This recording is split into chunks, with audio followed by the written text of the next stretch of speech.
नमस्कार, स्वागत है आपका। आप देख रहे हैं प्राइम टीवी और मैं कीर्ति लेकर हाजिर हूं देश और दुनिया की तमाम खास खबरें जिनका सीधा सरोकार आपसे है। लेकिन उससे पहले इस वक्त की कुछ बड़ी खबरों पर आइए नजर डालते हैं। और इस वक्त की बड़ी खबर लखनऊ से सामने आ रही है, जहां अवैध शराब की बिक्री को लेकर रणनीति, डीएम और सीपी ने तैयार की रणनीति। ग्रामीण इलाकों के लिए बनाई गई रणनीति, आबकारी अधिकारियों से बैठक का प्लान तैयार। अवैध शराब निर्माण बिक्री पर होगी सख्त कार्रवाई। कार्रवाई को लेकर प्रवर्तन टीम की गई गठित।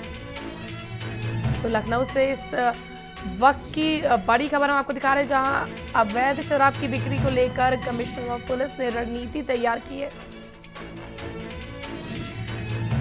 डीएम और कमिश्नर ऑफ पुलिस ने रणनीति ग्रामीण इलाकों के लिए बनाई है। आबकारी अधिकारियों से बैठक कर प्लान भी तैयार किया गया है। वहीं अगली बड़ी खबर इस वक्त की पंचायत चुनाव से जुड़ी सामने आ रही है। 30 अप्रैल से पहले 4 चरणों में कराए जाएंगे चुनाव। हर चरण में 3 से 4 दिन का होगा अंतर। एक जिले में एक चरण में ही होगा मतदान। आरक्षण का निर्धारण 17 मार्च तक होना तय। पंचायत चुनाव इस बार 4 चरणों में कराए जाएंगे और हर चरण के चुनाव के बाद 3 से 4 दिन का अंतर रखा गया है। मैं इस खबर पर हमारे साथ इस वक्त सहयोगी अजय जुड़ चुके हैं। अजय जी, मैं आपसे जानना चाहूंगी, इस बार 4 चरणों में चुनाव होने वाले हैं।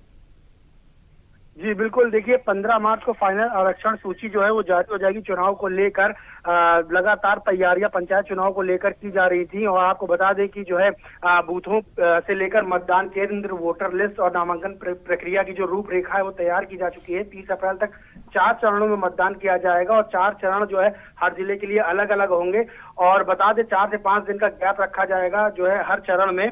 और जिला पंचायत सदस्य का नामांकन कलेक्ट्रेट स्थित जिला पंचायत कार्यालय में होगा। वहीं प्रक्रिया जो है वो पहले से पूरी की जा चुकी है। वहीं बीडीसी प्रधान और ग्राम पंचायत सदस्य के नामांकन की जो प्रक्रिया है वो ब्लॉक स्तर पे की जाएगी। वहीं 10 ब्लॉकों में अफसरों को तैनात भी किया जा चुका है। आपको सबसे बड़ी बात बता दें कि 45 लाख मतपत्र जो है वो छपकर तैयार हो चुके हैं। और प्रधान के लिए हरा मतपत्र होगा, बीडीसी का नीला, जिला पंचायत सदस्य का मतपत्र जो होगा वो गुलाबी रंग का होगा।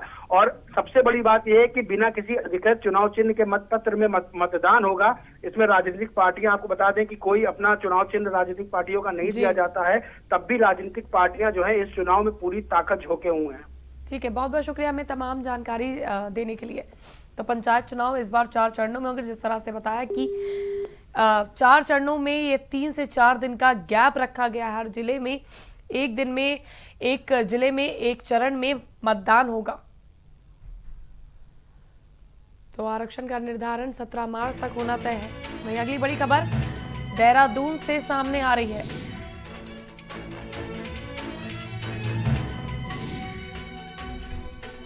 तो अगली बड़ी खबर है इस वक्त की, हम देहरादून से आपको दिखाने जा रहे हैं।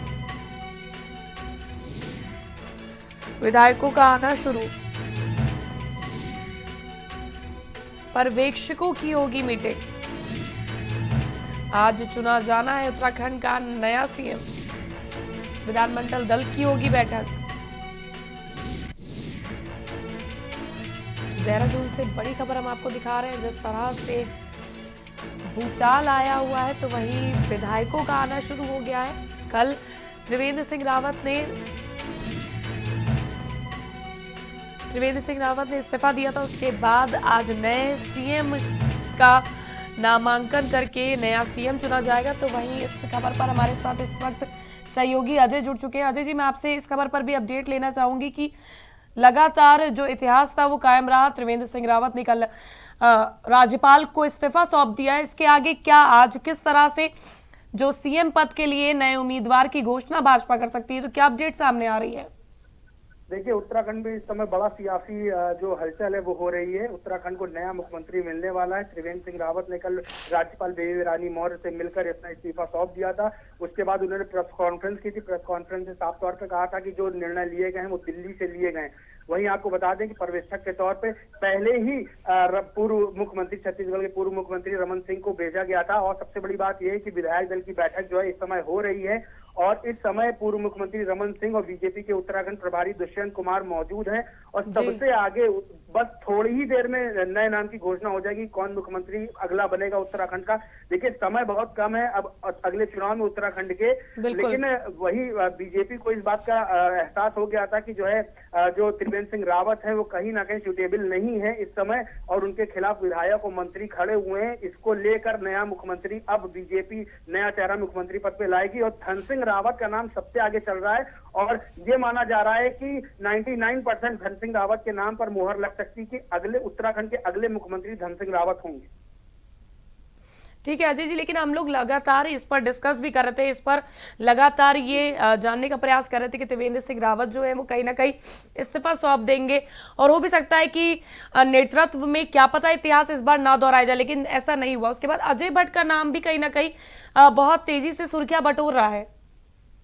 देखिए चाहे अजय भट्ट की बात कर लें, चाहे अनिल बलूनी की बात कर लें, चाहे धन सिंह रावत की बात कर लें, देखिए उत्तराखंड की सियासत में एक खास चीज ये देखी जाती है कि कुमायूं गढ़वाल क्षेत्र को कौन बिलोंग करता है और ठाकुर और पंडित जातों को देखा जाता है। देखिए सबसे बड़ी बात है कि जातीय और क्षेत्रीय समीकरणों को साधने की बीजेपी पूरी कोशिश कर रही है। उसे पता है कि अगर जातीय और क्षेत्रीय समीकरण बिगड़े तो अगली बार उत्तराखंड में सरकार बनाना मुश्किल हो जाएगा। देखिए 20 साल का उत्तराखंड का इतिहास है, 20 साल में 9 मुख्यमंत्री बदल चुके हैं। पर आपको बता दें कि जो एक मुख्यमंत्री को छोड़ के बाकी जितने मुख्यमंत्री थे, नया दत्त तिवारी को छोड़ के जितने मुख्यमंत्री थे उन्होंने अपना कार्यकाल पूरा नहीं किया। लेकिन ये माना जा रहा था कि त्रिवेंद्र सिंह रावत शांत स्वभाव के हैं और वो 5 साल का अपना कार्यकाल पूरा कर लेंगे, लेकिन इतिहास ने फिर अपने आप को दोहराया और त्रिवेंद्र सिंह रावत 4 साल का कार्यकाल भी पूरा नहीं कर सके। कुछ दिन पहले ही जो उनको त्याग पत्र देना पड़ गया।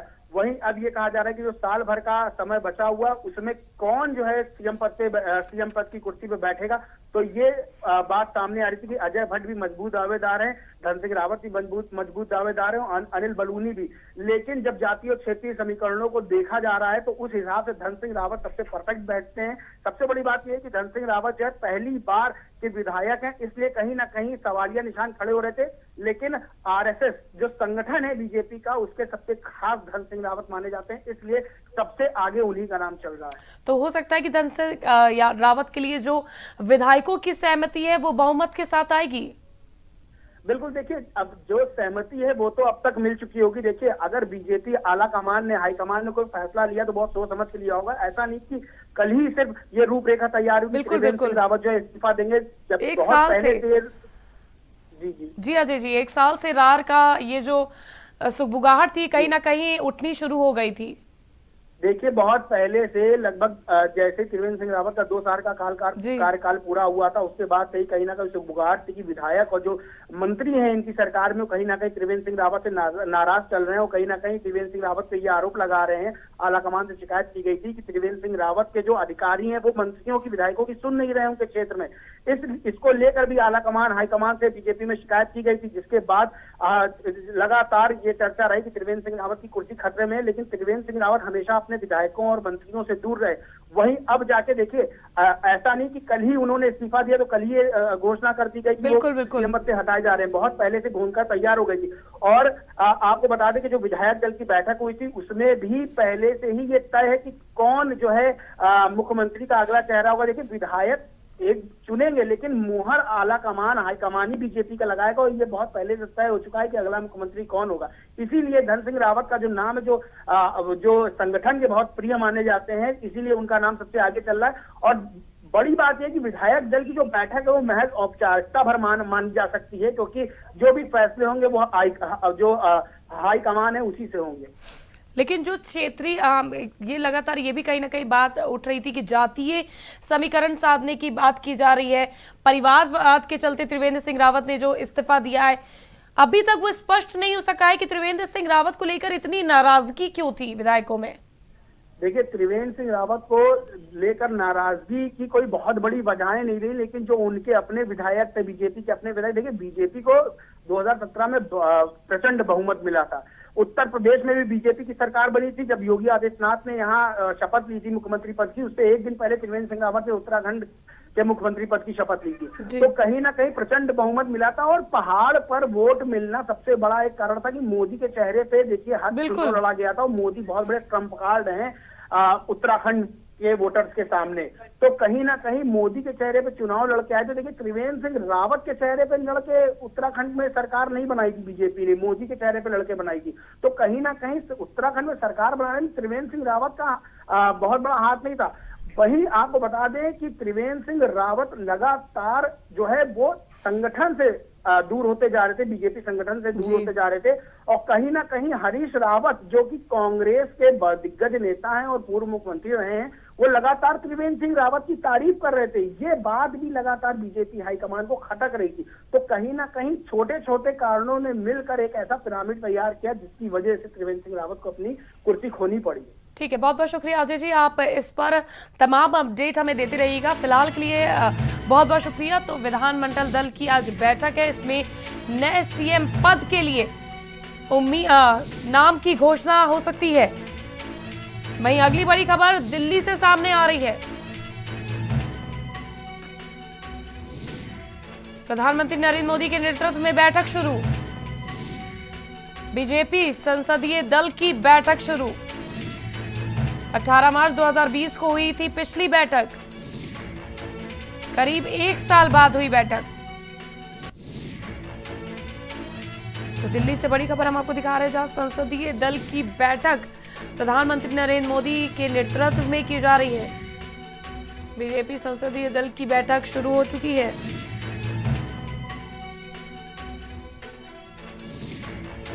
वहीं अगली बड़ी खबर कासगंज से इस वक्त की सामने आ रही है।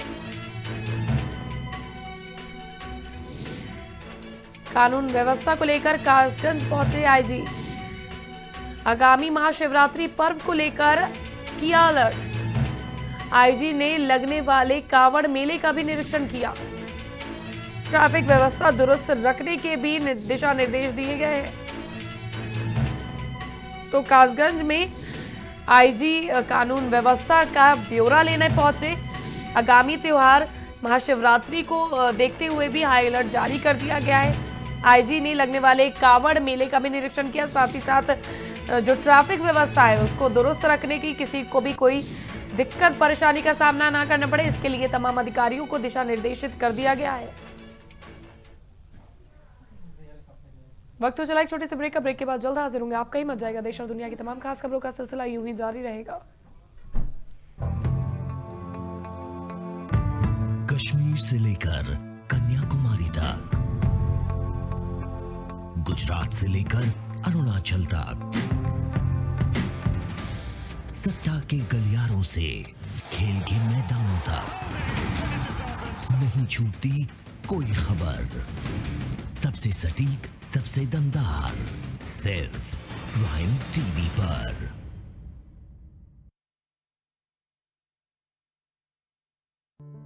न हिंदू में हूं, न मुसलमान में हूं, मैं हिंदुस्तान हूं, हर इंसान में मैं हूं।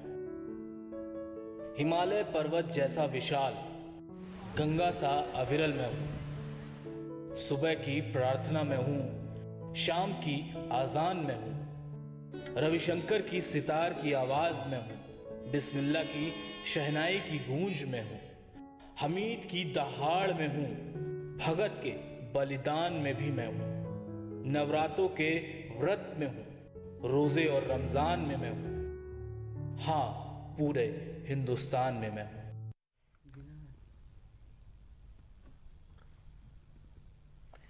ब्रेक के बाद एक बार फिर आप सभी का स्वागत है और बढ़ते आगे और करते हैं शुरुआत देश और दुनिया की तमाम खास खबरों के साथ। उत्तर प्रदेश सरकार द्वारा शिक्षा सेवा अधिकरण के गठन के विरोध में प्रयागराज हाईकोर्ट के वकील 23 फरवरी से आंदोलन कर रहे हैं।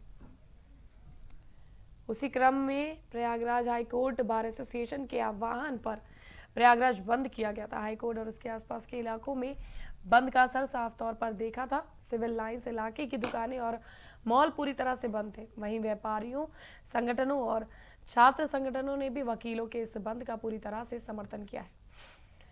इसके साथ ही सिविल लाइंस के सुभाष चौराहे पर वकील जनसभा कर शिक्षा सेवा अधिकरण का विरोध कर रहे हैं। वहीं हाईकोर्ट के अधिवक्ताओं द्वारा सीएम योगी का पुतला जलाकर विरोध दर्ज कराया गया।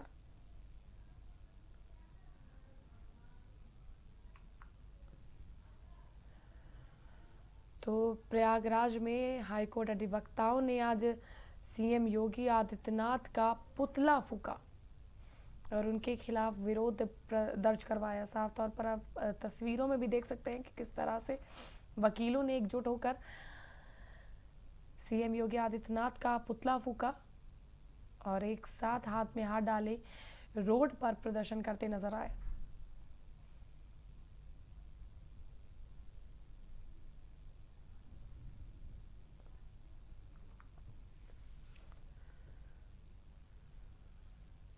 आजमगढ़ के डिस्ट्रिक्ट बार एसोसिएशन के अधिवक्ताओं ने जिलाधिकारी राजेश कुमार और उप जिलाधिकारी सदर गौरव कुमार के प्रशासनिक और न्यायिक कार्यक्रमों से नाराज होकर जिला मुख्यालय पर प्रदर्शन किया।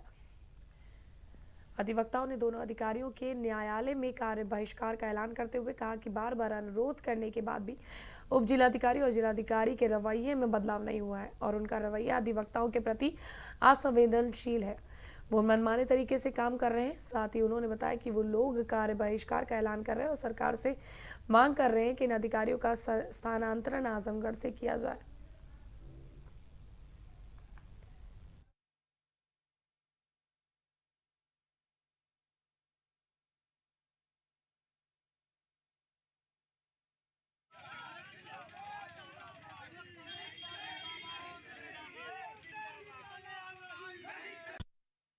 मामला यह है कि जिलाधिकारी महोदय और उप जिलाधिकारी महोदय सदर जो इनका तानाशाही रवैया है अधिवक्ताओं के प्रति और यह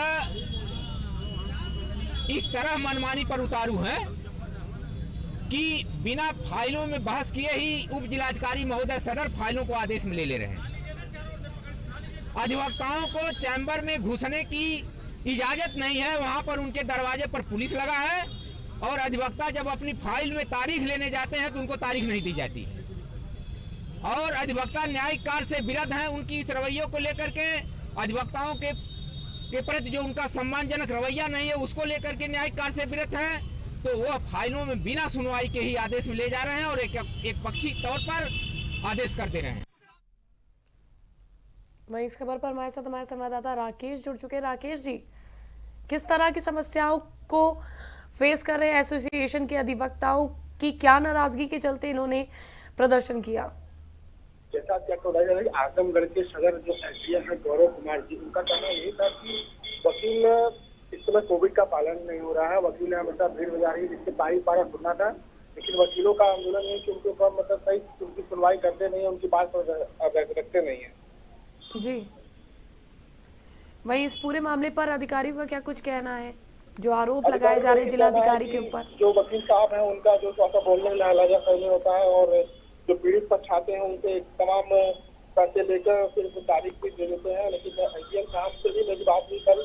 उनका कहना यही था कि जल्द से जल्द इस समस्या को निवारण कर दिया जाएगा। बहुत बहुत शुक्रिया राकेश जी हमारे साथ जुड़ने के लिए। आगे की खबरों पर अपडेट देने के लिए हमारे साथ बने रहिए।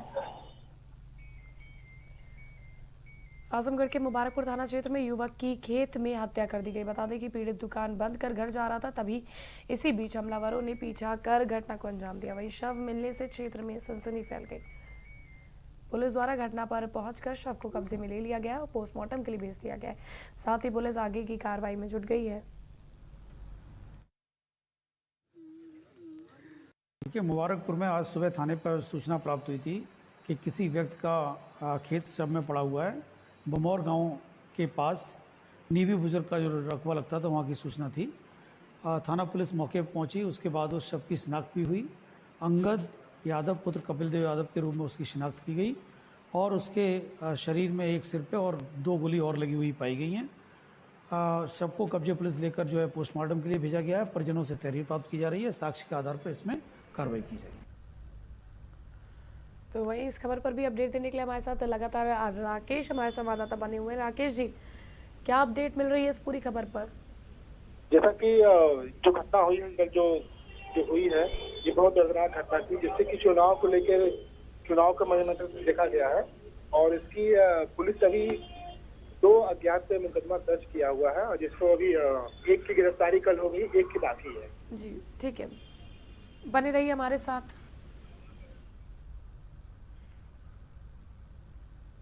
आजमगढ़ में पुलिस अधीक्षक द्वारा चेकिंग अभियान चलाया जा रहा है। वांछित वारंटी की गिरफ्तारी और संदिग्ध व्यक्तियों की चेकिंग के तहत गंभीरपुर थाना प्रभारी पूरे फोर्स कस्बे में भ्रमण कर रही थी।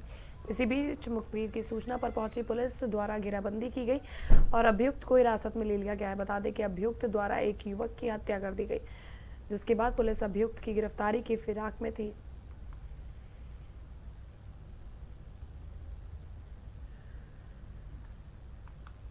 वहीं इस खबर पर भी हमारे साथ अपडेट देने के लिए हमारे संवाददाता राकेश लगातार हमारे साथ जुड़े हुए हैं। राकेश जी, मैं आपसे जानना चाहूंगी कि वांछित वारंट पर गिरफ्तारी और संदिग्ध व्यक्तियों की चेकिंग के तहत गंभीरपुर थाना प्रभारी ने पूरे फोर्स के साथ कस्बे में भ्रमण कर जो अपराधियों को पकड़ा है, क्या कुछ अपडेट है? गंभीरपुर थाना अंतर्गत जो एक अपराधी वांछित जिसमें थाना गंभीरपुर की बड़ी मेहनत के बाद कई दिन से वांछित करना था, फिर कल उसको घेराबंदी करके उसकी गिरफ्तारी की गई है। क्या कार्रवाई की जाएगी, किन धाराओं में? उनके पर दर्जनों मुकदमे दर्ज रहते हैं और कई मामले में से चोरी की और गांव में धमकी देना, गाली गलौज देना, ग्रामीणों में बहुत परेशान थे और अगल बगल इनका मतलब अपराधी छड़बीन का था। ठीक है, बहुत पुलिस अधीक्षक द्वारा चेकिंग की गई है, जिससे कि ज्ञानुप्रिया जो वहाँ पे चुकती थाना है उनके नेतृत्व में मुखबिर की सूचना पे अपराधी को गिरफ्तार किया गया है। ठीक है, बहुत बहुत शुक्रिया राकेश जी। हमीरपुर के सदर कोतवाली क्षेत्र में ट्रक और बाइक के बीच जोरदार टक्कर हो गई। वहीं हादसे में बाइक सवार युवक गंभीर रूप से घायल हो गया। राहगीरों की मदद से घायल को जिला अस्पताल में भर्ती कराया गया। दुर्घटना के कारण NH 34 पर लंबा जाम लगा, जिससे कई लोगों को काफी परेशानियों का सामना करना पड़ा। बता दें कि ट्रक चालक मौके पर ट्रक छोड़कर फरार हो गया। वहीं मौके पर पहुंची पुलिस ने ट्रक को कब्जे में ले लिया है और आगे की कार्रवाई में जुट गई है।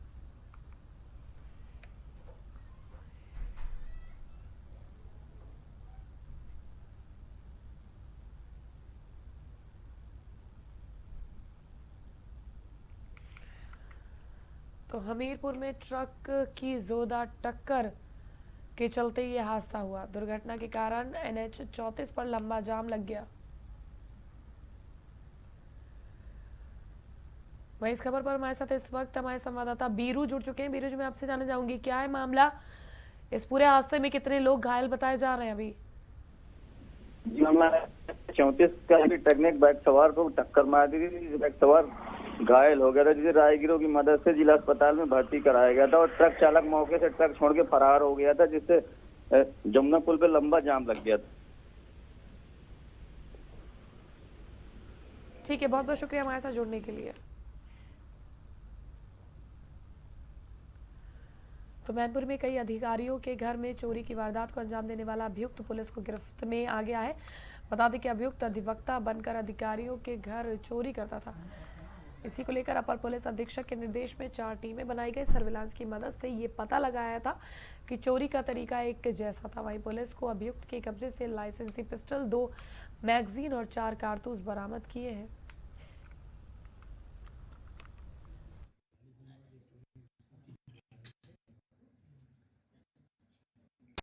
देखिए, शहर की 2 प्रतिष्ठित कॉलोनियों, आवाबा कॉलोनी और आवास विकास कॉलोनी में पिछले कई दिनों में चोरी की कुछ वारदातें हुई थी। तो उसमें कोतवाली पुलिस और स्वाट टीम और क्षेत्राधिकारी नगर के नेतृत्व में इन दोनों टीमों ने काम किया बहुत अच्छा। बहुत सारी पिकेट्स लगाई गई थी, साथ में पुलिस वालों को रखा गया था और लगातार निगरानी रखी जा रही थी। परंतु जो ये लड़का पकड़ा गया, ये बहुत ही शातिर और बहुत ही पढ़ा लिखा लड़का है। इसीलिए चूँकि उस प्रकार के लोगों से पूछताछ की जाती थी जो थोड़े संदिग्ध दिखते हैं या इसमें के टाइप के हैं या नशेड़ी टाइप के हैं, ये लड़का हर बार नज़र से बच जाता था। इस वक्त हमारे संवाददाता मुनीश जुड़ चुके हैं। मुनीश, मैं आपसे जानना चाहूंगी कि क्या कार्रवाई करते हुए किस तरह से कितने चोरों को पकड़ा गया है इस पूरी खबर पर? जी मैम, आपको बता दूं, ये एक ही चोर था। ये बड़ा सूटबूटधारी हाईटेक चोर था। इसने काफी चोरी की वारदातें दी थी और अधिकारियों के घर पर ही चोरी करता था। 22 जनवरी को इसने बजरंगबली यादव तथा चंद्रपाल सिंह AE लोक निर्माण विभाग के घर पर चोरी की। 26 तारीख को इसने खाद्य सुरक्षा विभाग अधिकारी के यहाँ पर चोरी की और ये 6 फरवरी को इसने जिला निरीक्षक विद्यालय जो थे अधिकारी उनके यहाँ पे चोरी की, और एक चोरी की पिस्टल थी इसके पास में जो कि जी। चोरी की हुई थी, इसके बरामद की गई इसके पास से। और ये नुकीली रॉड रखता था, इसके पास से बहुत सारा जेवर बरामद हुआ है, एक अल्टो कार बरामद हुई है। जेवरों में ये क्या कहते हैं 6 जोड़ी कंगन थे, जी 3 जंजीर थी, 16 पायलें थी और 3 लॉकेट थे। बहुत सारा इसके पास में चोरी का माल बरामद मिला है और ये एलएलबी कर रहा था। अभी हाल ही में करीब 4-6 दिन हुए हैं, एक रिसेप्शन पार्टी से एक आभूषण भरा बैग जो चुराया था वो उसमें भी इसका हाथ था, है इसी ने चुराया था। एक ही चोर था, ये भोगांव रोड पर गड़िया के पास में चोरी की फिराक में था। मुनीश जी, इसके उसी साथ और भी जी। लोगों की संलिप्ति सामने आ रही है, और भी लोग जुड़े हो सकते हैं? हो सकते हैं, लेकिन ये एक ही था, पढ़ा लिखा था, एलएलबी कर रहा था, अधिवक्ताओं की बस्ता पर बैठा करता था। ठीक है, जी बहुत बहुत शुक्रिया हमारे साथ जुड़ने के लिए, तमाम जानकारी साझा करने के लिए। प्रतापगढ़ के सलाहपुर जगदीशपुर बॉर्डर पर दिन दहाड़े टाइनी शाखा संचालक से 70,000 की लूट हुई। पल्सर सवार अज्ञात लुटेरों ने पिस्टल के बल पर घटना को अंजाम दिया। वहीं वारदात को अंजाम देकर लुटेरे मौके से फरार हो गए। बता दें कि बैंक से पैसा निकालकर पीड़ित टाइनी शाखा जा रहा था। दिन दहाड़े हुई लूट की घटना से इलाके में हड़कंप मच गया। सूचना पर पहुंची पुलिस जांच में जुट गई है।